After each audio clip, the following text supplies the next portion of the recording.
আসসালামু আলাইকুম। আজকে আপনাদের দেখাবো কিভাবে ঘরে সুন্দর এমন ফুলকো ফুলকো চিতই পিঠা তৈরি করতে হয়। তার সাথে থাকবে দুধ চিতই পিঠার রেসিপি। যারা এখনও আমার চ্যানেলটিকে সাবস্ক্রাইব করেননি, অবশ্যই সাবস্ক্রাইব করে আমার পাশে থাকবেন এরকম নিত্য নতুন ভিডিও পেতে। এমন ফুলকো ফুলকো চিতই পিঠা বানানো শিখতে হলে অবশ্যই ফুল ভিডিওটা দেখতে হবে। এখানে আমি 1.5 কেজি আওলা চাল এবং 1.5 কেজি সিদ্ধ চাল নিয়ে আওলা চাল আর সিদ্ধ চাল দুটোটা সমান সমান করে দিতে হবে। এখানে আমি অর্ধেকটি চালের গুঁড়া নিয়ে নিচ্ছি চিতই পিঠা তৈরি করার জন্য। এখানে চালের গুঁড়োর মধ্যে আমি পরিমাপ মতো লবণ দিয়ে নিচ্ছি। 2 চামচের মতো হবে এখানে লবণ। একটু হাত দিয়ে নাড়াচাড়া করে আমি চুলায় আগে থেকে গরম পানি করে রেখেছি। এটা হালকা কুসুম গরম পানি।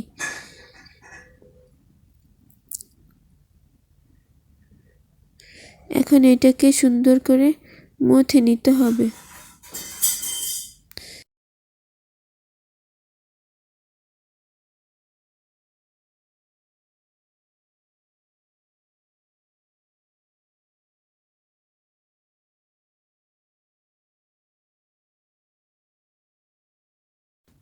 এখানে আমি আরও একটু গরম পানি দিয়ে দিলাম। আর এটাকে বেশি মথার কোনো প্রয়োজন নেই। আমি 1 মিনিটের মতো এটাকে মথে নিয়েছি।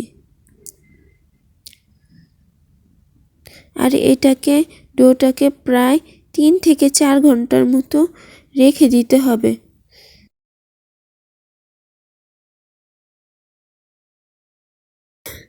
আমি এখন এটাকে 4 ঘন্টার জন্য রেস্টে রেখে দিচ্ছি।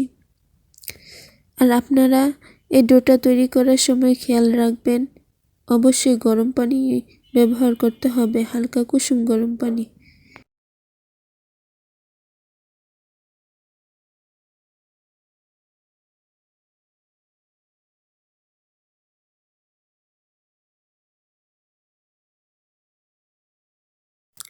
চার ঘন্টা পর এখন আমি এই পিঠাগুলো তৈরি করব। এখানে আমি ঠান্ডা পানি মিশিয়ে নিচ্ছি।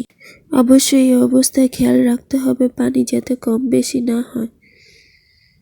এখানে আমি আরও পানি মিশাবো। আগে একটা পিঠা তৈরি করে দেখি ডোটা ঠিক আছে কিনা। যদি দেখি ভিতরে হালকা কাঁচা সিদ্ধ রয়ে গেছে তাহলে আবার কিছুটা পানি দিয়ে আবার নাড়াচাড়া করে নিতে হবে। এখানে আমি একটি পিঠা তৈরি করে নিচ্ছি। এখানে দেখেন আমার ডোটা কতটা ঘন হয়েছে। এত ঘন হলে পিঠাটা শক্ত আর কাঁচা রয়ে যাবে ভিতর। প্রথমে আমি যে পিঠাটা দিয়েছি সেটা কাঁচা হয়েছিল, যার কারণে আমি আরও কিছুটা পানি মিশিয়ে এখন ডোটাকে পাতলা করে আবার পিঠা বানিয়ে নিচ্ছি। আপনারাও খেয়াল রাখবেন, যখন দেখবেন পিঠাটা কাঁচা রয়ে গেছে, ভিতর দিয়ে সিদ্ধ হয় না, তখন একটু পানি মিশিয়ে নেবেন। এখানে দেখেন মাশাআল্লাহ দিলে আমার পিঠাটা কতটা সুন্দর হয়েছে। আমি এই পিঠাগুলো ছোট ছোট করে বানাচ্ছি, কারণ দুধ চিতই দিলে পিঠাটা অনেক বেশি বড় হয়ে যাবে। আপনারা চাইলে বড় বড় করে বানিয়েও খেতে পারেন। আমি আরেকটা চিতই পিঠা তৈরি করে আপনাদের দেখাচ্ছি। এখন ঢাকনাটা দিয়ে সুন্দর করে দেখেন পিঠাটা মাশাআল্লাহ দিলে কতটা সুন্দর হয়েছে এবং ফুলকো ফুলকো হয়েছে। আপনারাও ঠিক একই নিয়মে যদি তৈরি করেন, অবশ্যই আপনাদের পিঠাগুলো অনেক সুন্দর ফুলবে এবং মজা হবে। আমি আপনাদের সুবিধার্থে আবার ডোটাকে দেখিয়ে দিলাম। দেখেন কি পাতলা হয়েছে আমার ডোটা। অতটা ঘনও না, অতটা পাতলাও না, ঠিক মিডিয়াম। আপনাদের পিঠা যদি ভিতরটা তৈরি করার পরে দেখেন শক্ত শক্ত রয়ে গেছে, কাঁচা রয়ে গেছে, তাহলে আরেকটু পানি মিশিয়ে দেখতে পারেন। তাহলে আপনার পিঠাটাও আস্তে আস্তে ঠিক হয়ে যাবে। এখানে আমি আরেকটি পিঠা বানাই দেখাইতেছি।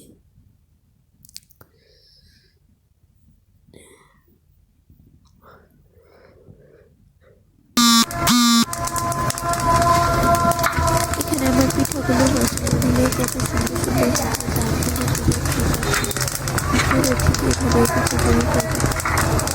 আরেকটু বড় বড় করে তৈরি করবেন।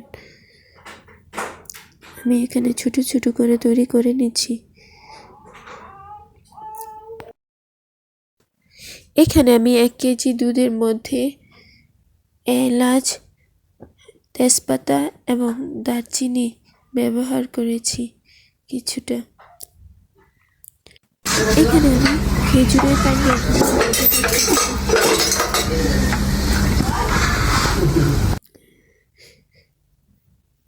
এখন আস্তে আস্তে এগুলোর সাথে গুড়টা মিশিয়ে নিতে হবে। আর আপনাদের হাতের কাছে যদি পাইন্না গুড় না থাকে তাহলে মিঠাইটা আগে গরম পানি দিয়ে সিদ্ধ করে নেবেন, তারপরে দুধের মধ্যে মিশিয়ে দিবেন। আর এটা পাইন্না গুড় হওয়ার কারণে এইভাবেই দুধের মধ্যে মিশিয়ে দেওয়া যাবে। আমি বেশিরভাগ অংশটাই ঢেলে দিয়েছি। এখানে সামান্য একটু নুন দিয়ে দিবেন, তাহলে টেস্টটা আরও ভালো আসবে। আর চিনি যদি মিঠা যদি অল্প মনে হয় তাহলে আর একটু চিনি ব্যবহার করতে পারেন।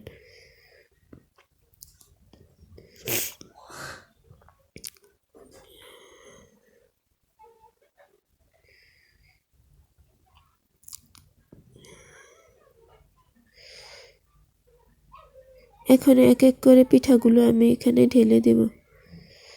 এই যে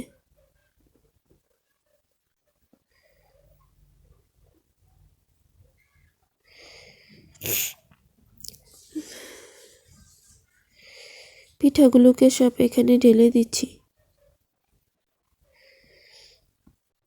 বিশ্বাস করেন আপনারাও যদি এভাবে তৈরি করে খান অবশ্যই আপনাদের কাছেও ভালো লাগবে। পিঠাগুলো একটার উপর আরেকটা রেখেছি, তার জন্য উপর দিয়ে কালো হয়ে গিয়েছে। আর সবগুলো পিঠা অনেক বেশি সুন্দর হয়েছে।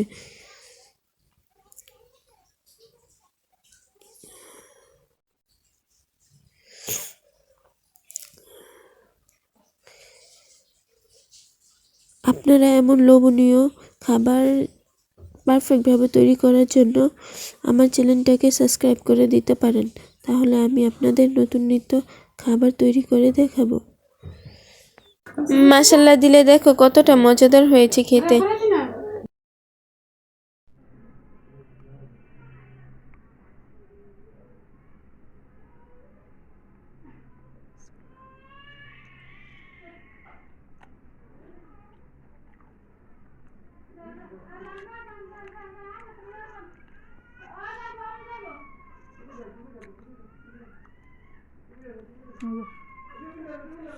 Hum.